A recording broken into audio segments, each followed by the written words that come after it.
আর ভাই সুয়াগাজির আমাদের এলাকায় বেড়াতে যাবে, এখন একটা তরমুজ দিচ্ছে, তরমুজটা চেক করে দেবো কেমন হবে। সুজন ভাই আপনি কাটবেন না আমি কাটবো? আলহামদুলিল্লাহ আমি কাটবো। সুজন ভাই এটা বের পাবে না। সুজন ভাই কেমন হবো তরমুজটা ভাই? একটু আপনি আগে দিয়ে বলেন তো। বিসমিল্লাহির রহমানির রহিম। কি আছে হতে পারে মধু মধু বলুন। আশা করি ভাই আমি যাদেরকে তরমুজ দেই এভাবে কাটিয়ে চেক করে দেন। রসমলাই আগুন রসমলাই মাশাআল্লাহ মাশাআল্লাহ। ভাই কেমন ভাই, কেমন?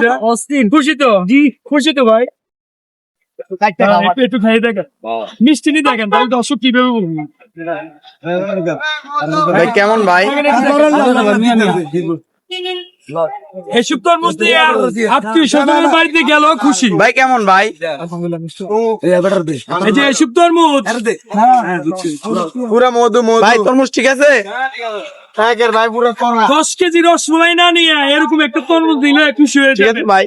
গরুর মাংস বাদ দিয়ে খাসির মাংস দিয়ে খাওয়াবো। দেখেন তরমুজের অবস্থা।